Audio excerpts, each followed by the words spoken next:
I wasn't even supposed to be at the party. Brianna told me it was a casual, company-only holiday get-together.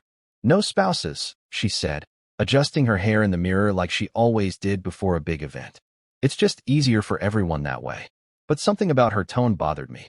We'd been married for 6 years. I knew her rhythms, her smiles, her lies, though I didn't know that at the time.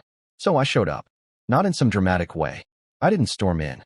I just walked through the lobby of the hotel where the party was being held, smiled at the concierge, and headed up to the rooftop lounge. I figured I'd surprise her with a quick hello, a drink, maybe even a kiss under the string lights. What I didn't expect was to walk straight into betrayal. There they were, Brianna and Travis, her boss. The man she always insisted was just intense, not flirty. She was sitting on his lap, laughing too loud, hand on his chest. And then she kissed him. Not a peck. A slow, deliberate kiss like no one else in the room mattered. My heart dropped. Time slowed. I didn't say anything. I turned and left. She never even saw me. And that was the beginning of the end. I didn't sleep that night. I laid in bed with my eyes open, staring at the ceiling, listening to Brianna's soft snores beside me. She came home late, smelling of wine and vanilla perfume. She kissed me on the cheek and said the party was fun but exhausting. I said nothing. I felt nothing. Not yet. The next day, something unexpected happened. I got a message on LinkedIn from a name I didn't recognize at first, Melanie Caldwell. She was from Brianna's HR department. Her message was short. John, I think we need to talk. It's about Brianna and Travis. I met her that afternoon in a coffee shop near Brianna's office. Melanie looked nervous, like she was risking something. She didn't waste time. She told everyone you weren't coming, Melanie said, her voice low. She was practically bragging about how free she'd be. John, I saw you there last night. I saw your face. My jaw clenched. I nodded. She reached into her purse and slid her phone across the table. The screen showed a video. Travis, holding Brianna close, kissing her neck, her hand on his thigh. Then the kiss. The same one I saw. Someone else had recorded it, Melanie. I'm sorry, she said, but I thought you deserved to know. I didn't cry. I didn't shout. I thanked her. My heart felt hollow, like someone had scooped out the parts that still loved Brianna and left a quiet, cold hole in their place. That night, Brianna was all smiles again. She told me she might be going on a business trip to Hawaii. I just nodded. She didn't know I already knew who would be going with her, and that I had no intention of staying silent. For the next 3 days, I pretended nothing had changed. I smiled. I cooked dinner. I even massaged Brianna's shoulders when she complained about stress at work. I played the role of the supportive husband while inside I was unraveling. Every word out of her mouth felt like acid. Every touch, a reminder of the lie I was living. She thought I was clueless. That was her biggest mistake. On Thursday evening, while she was in the shower, I went through her purse. I never thought I'd be that kind of man, snooping, spying, but something in me had cracked. I needed the truth. Not just suspicion. Not just video evidence. I needed her words. Her intent. And I found it. Tucked between work receipts and her lip gloss was an envelope with her handwriting, Hawaii itinerary. It wasn't printed on company letterhead. It was from a luxury travel site, flights, a couple's massage booking, and a dinner reservation at the Four Seasons for two. I flipped to the last page. 2 names, Brianna Carlton and Travis Ellison. She wasn't going for business. She was going for romance. I put the envelope back exactly where I found it. She stepped out of the shower moments later, wrapped in a towel, humming some song I didn't recognize. She looked at me and smiled like everything was fine. I nodded and smiled back. You'll have fun in Hawaii. She paused, just a flicker of guilt crossing her face, but it passed. That night, I emailed Melanie. I need more. Anything you can give me. Especially about Travis. Her reply was almost instant. I figured you'd ask. Let's meet tomorrow. I think I know something that might help. I didn't know what Melanie had up her sleeve, but I was done playing the fool. I had a decision to make, and it wasn't just about exposing Brianna. It was about saving myself from a life of pretending. I wasn't just watching my marriage fall apart. I was preparing to bury it. We met again the next day. Same cafe, different tension. Melanie looked like she hadn't slept. Dark circles under her eyes, hair tied back in a loose bun. She had a manila folder clutched tightly in her hands, the edges worn from nervous handling. As I sat down, she slid it across the table without a word. I opened it. Inside were HR complaints. Not just 1, 6. All against Travis. All filed by women in Brianna's department over the last 4 years. Most were marked resolved or withdrawn. One had a sticky note. Escalated, later dismissed, voluntary resignation. This is a pattern, Melanie whispered, glancing around. He finds someone young and ambitious, gets close, strings them along, then either dumps them or moves on when things get risky. The company protects him because he's profitable. My stomach turned. And Brianna? I asked. She's the newest, Melanie said, but also the most blatant. She flirts with him during meetings. She brags about how she's getting promoted faster than anyone else. The worst part? She told people she's in love with him, that you're holding her back. I sat there in stunned silence. You need to know what you're up against, John, she continued. If you want out, do it clean. Get evidence. Legal help. Don't let her flip the script on you. I looked at the folder again. My hands were shaking. I don't just want out, I said quietly. I want to make sure neither of them can do this again. To anyone. That night, while Brianna scrolled Instagram beside me, showing me bikini options for her Hawaii work trip, I was booking my own flight to Maui. Same dates. Same hotel. Different purpose. She didn't know I'd be there. She didn't know I'd be watching. And she sure as hell didn't know I'd bring a secret weapon, a private investigator. I landed in Maui 2 hours before Brianna and Travis. The tropical air felt heavy, humid, and surreal. This was supposed to be a honeymoon destination, a place for couples to reconnect. But I was here chasing proof of betrayal, not sipping my ties by the pool. And I wasn't alone. Her name was Rebecca Lane, a former divorce attorney turned private investigator. Melanie had referred her to me with a single warning. She's intense, but she gets results. Rebecca met me in the hotel lobby. Late 40s, sharp suit even in Hawaiian heat, with eyes that scanned like radar. She shook my hand firmly and said, "You've got one shot at this. Let's make it count." We set up in a room 2 floors below Brianna's, booked under a fake name. Rebecca had already secured access to a nearby suite with a direct line of sight to the oceanfront villa Travis had arranged through his corporate card. He was arrogant like that. Left digital footprints everywhere. Brianna and Travis arrived mid-afternoon. I watched them through the telescope as they exited the car service laughing, their hands intertwined like teenagers. My stomach twisted, but I didn't flinch. Rebecca recorded everything.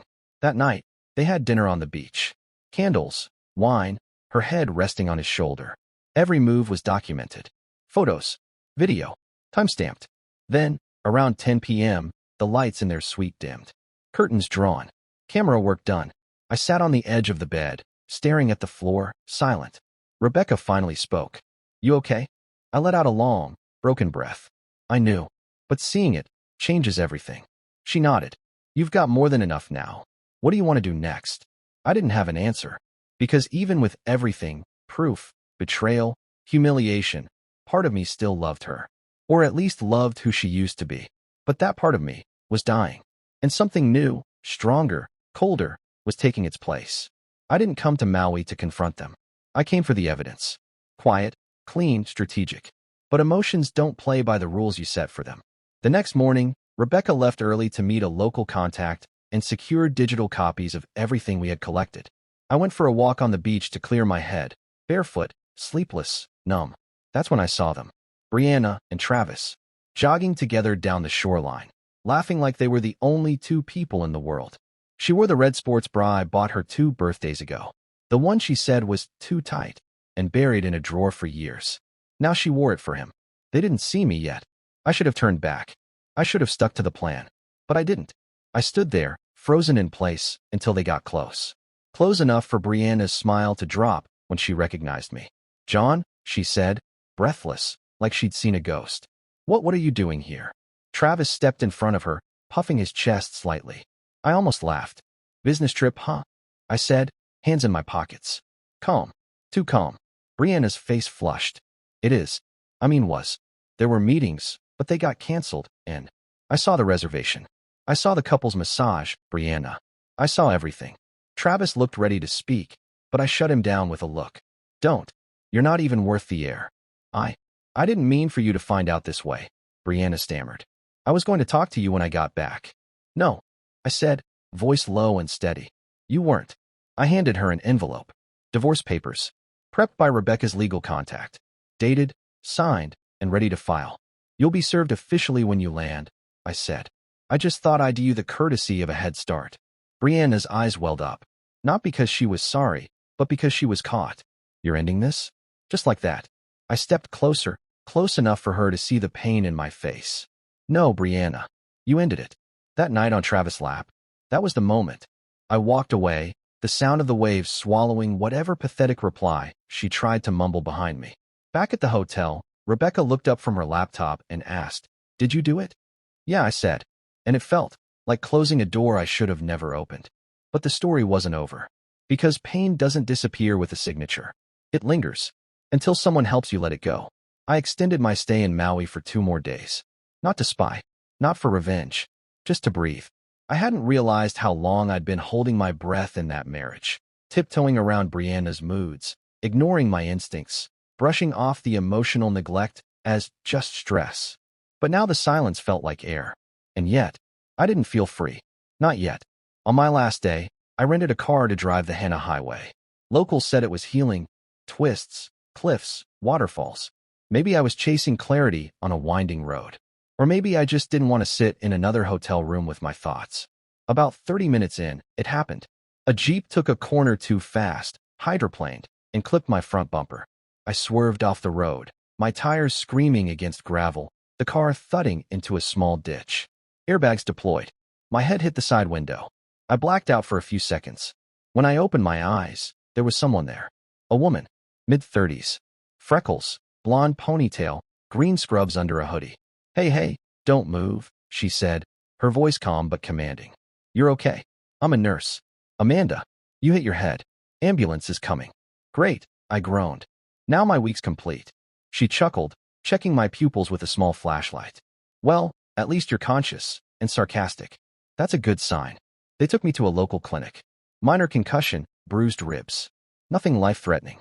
Amanda stayed the whole time, even after her shift technically ended. "You don't have to stay," I told her. "I know," she replied. "But I think you could use someone to talk to. You've got that look." "What look?" "The my life just fell apart, and I'm pretending I'm fine look." I laughed despite myself. And something shifted in me. A lightness I hadn't felt in months. Maybe it was the concussion. Or maybe Amanda saw straight through the wreckage I'd been carrying. Either way, I wasn't alone anymore. Not truly. And for the first time in a long time, that felt like enough. Amanda visited me the next morning with coffee and a breakfast sandwich that I didn't realize I needed until I took the first bite. "Clinic food sucks," she said with a smile, perching on the arm of the plastic visitor chair. "Figured I'd save you. Not all heroes wear capes," I mumbled with a mouthful of eggs. She stayed for over an hour. We didn't talk about Brianna, not at first. We talked about music. About how she moved to Maui 5 years ago after a bad breakup and never left. About how she still missed her dog who passed away last year. About stupid things and serious things. There was no pressure, no performance, just peace. But eventually, the dam cracked. I told her everything. From the moment I saw Brianna on Travis' lap to handing her divorce papers in the sand. Amanda didn't interrupt. She didn't offer platitudes. She just sat there, quietly listening, her eyes never flinching away from mine. When I finished, I expected pity. Or worse, judgment.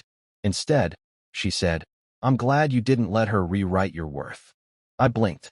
"What? Too many people stay," she explained. "Hoping the person who broke them will be the one to fix them. You didn't do that. You walked away. That takes guts." No one had said that to me before. Not even me. That afternoon, she walked me out of the clinic. I was discharged with a mild limp and a prescription for anti-inflammatories. As we reached her car, she paused and turned to me. "You flying home tomorrow?" I nodded. "Well, if you want one last good memory of Maui, meet me at Wailea Beach. Sunset. I'll bring the coffee." It wasn't a date. It wasn't romantic. It was just 2 bruised people offering each other a little warmth before heading back to their separate lives. But that moment, her voice, the offer, the gentle invitation to hope again, it meant everything. Because for the first time since Brianna's betrayal, I didn't feel broken. I felt seen. Wailea Beach looked like something from a postcard. Golden sand, turquoise waves, the sky melting into shades of orange and lavender. Tourists strolled barefoot, laughing and snapping photos.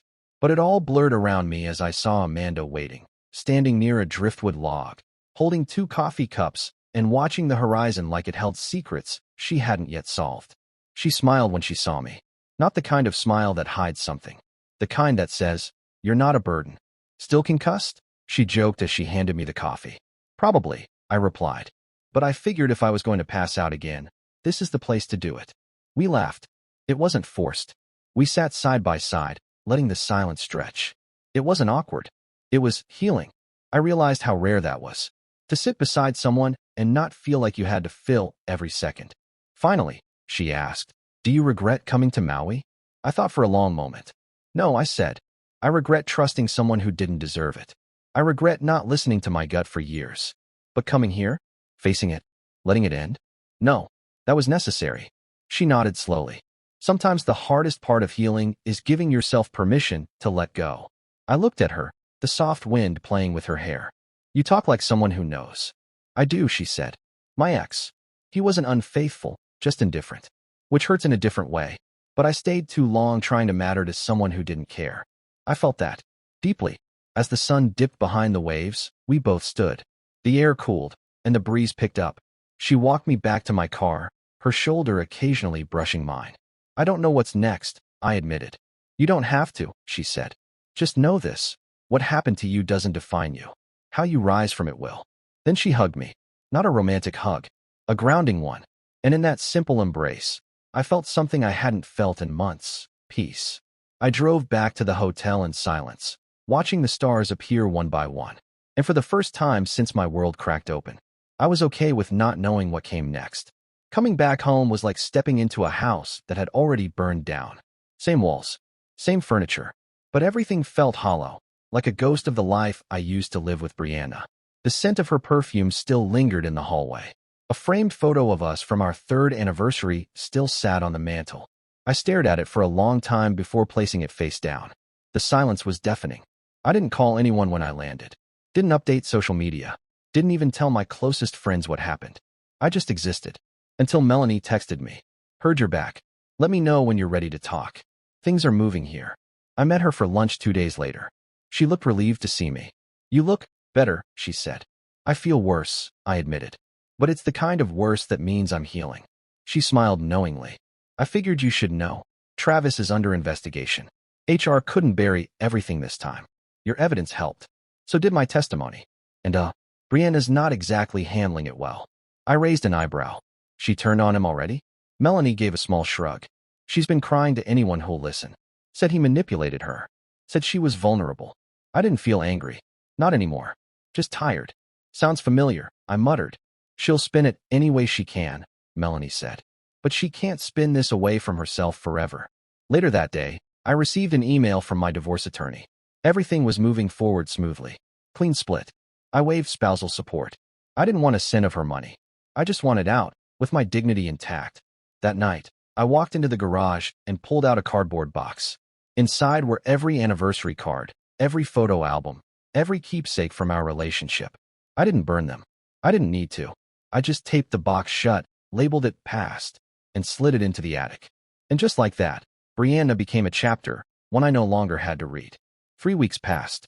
3 weeks of silence. 3 weeks of breathing on my own, eating alone, relearning how to exist without waiting for a phone call, a lie, or a reason to question my own worth. I kept thinking about Maui, not the confrontation, not even the divorce. I kept thinking about her. Amanda. I still had her number, saved under Beach Nurse, because that's how it started. I stared at it for days. I wanted to text her, but I didn't want to drag her into my mess. She didn't owe me anything. But one rainy Wednesday night, after a long day of filing paperwork and unpacking boxes in my new apartment, I sent a simple message. Hey, it's John, the concussed mess from Wailea Beach. Still thinking about that coffee. She replied 2 minutes later. Took you long enough, smiley face. Want to talk? We did more than talk. We called, then video chatted, then talked again the next night. And the next. At first, it was just lighthearted banter about music, food, why hospitals always smell like plastic and regret. But over time, our conversations deepened. I told her how I was rebuilding, that I had picked up my old hobby, woodworking. She told me about the stress of working in a small island clinic with a shrinking budget. We laughed. We vented. We supported. She never asked for details about Brianna. She never pressed. She waited for me to bring it up, and when I did, she listened like before, with compassion, not pity. You're not broken, John, she said one night. You're just unlearning how to love the wrong person. That line stayed with me. Eventually, I booked a ticket to Maui, not out of desperation, not to chase anything, but because I wanted to see the one person who reminded me what healthy felt like. When I stepped off the plane, she was there waiting, not with flowers or fanfare, just with a genuine smile and open arms. And I knew, this wasn't a rebound. This was something real. Amanda didn't try to sweep me off my feet. She didn't whisper grand promises or try to fix the holes left in me. She just showed up, every day, with quiet consistency and the kind of warmth that made me realize how cold my marriage had been. We spent my first week back on Maui like old friends, hiking forest trails, cooking simple dinners, reading on the porch of her small beach house. I helped her fix a broken cabinet door in her kitchen. She taught me how to make a killer poke bowl. It was the kind of intimacy that didn't need to be spoken. One evening, after a long walk down the shoreline, we sat on a large rock watching the tide come in. The moonlight danced on the water like shattered glass. Amanda turned to me and said, "You know, you're different now."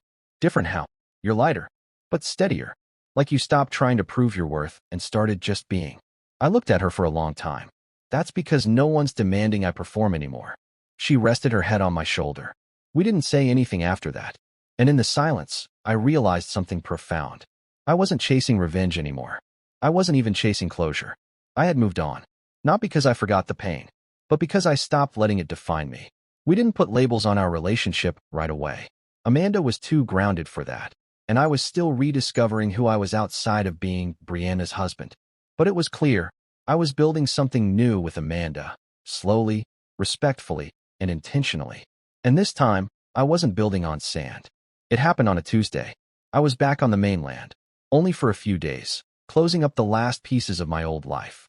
I'd finalized the divorce, sold our shared condo, and moved what little I kept into a modest storage unit. Clean break. After signing the final documents at my attorney's office, I took a walk downtown. Not planned, just a detour. That's when I saw her. Brianna, sitting alone at a cafe, hunched over her phone. She looked smaller somehow. Not physically, but diminished. The sharp confidence I once envied in her was gone. She was scrolling mindlessly, a half-eaten salad untouched in front of her. She didn't notice me at first, and I could have kept walking, but I didn't. "Hey, Brianna," I said softly. Her head snapped up. The blood drained from her face. "John." "Yeah." She stood quickly, flustered. "I didn't expect to see you. I didn't expect to say goodbye." She paused, visibly shaken. "Is that what this is? Goodbye?" "I think it always was," I said gently. "You just didn't know it when you kissed him at that party." Her eyes welled up. "I didn't mean for any of it to happen." "I know," I said. "But you let it. And that's enough." A long silence stretched between us. She finally asked, "Are you okay now?" "I am," I said truthfully. "I found someone who sees me, who doesn't need me to be anything I'm not." She nodded, blinking quickly. "I'm happy for you." I smiled, because I finally meant it. "I hope you figure out what you're really looking for, Brianna. I hope you stop chasing things that destroy what matters." I turned to walk away. "John?" she called after me. "Yeah." "Do you ever miss us?" I looked over my shoulder. "No. I miss the man I was before I gave everything to someone who didn't value it. But I don't miss us." And I walked away. Not with regret. Not with anger. With peace. It's been a year since I left Brianna. A full year since I stood on that rooftop in a cheap suit, heart in pieces, watching my wife kiss another man like I didn't exist. I thought that moment would define me forever. But it didn't. What defined me was what came after. The nights I spent alone, battling thoughts that told me I wasn't enough. The morning I finally smiled and meant it. The messages with Amanda that turned into calls, then visits, then something solid. The long walks on Maui where I realized healing isn't linear, but it's real. Amanda and I live together now, in a small house near the water. She still works at the clinic. I started selling custom furniture made from reclaimed wood. Funny, isn't it? Taking broken things and turning them into something beautiful. That became my new life's purpose. We don't rush anything. We don't pretend the past didn't happen. But we don't live in it, either. I've learned that betrayal doesn't break you. Staying broken does. Here's what I know now. If someone shows you who they are, believe them the first time. If love requires you to shrink, it's not love. Peace is quieter than pain, but you'll know when it finds you. And healing isn't about revenge. It's about reclaiming the parts of you someone tried to erase. So if you're sitting in silence tonight, wondering if you'll ever feel whole again, you will. I did. And I wouldn't go back, not for anything. Sometimes, life breaks you to rebuild you stronger. Walk away when you must. Heal at your own pace. And never forget, your worth isn't up for negotiation. If this story moved you or made you think, don't forget to like the video, subscribe to the channel, and hit the bell icon so you never miss another powerful story. Your support means the world.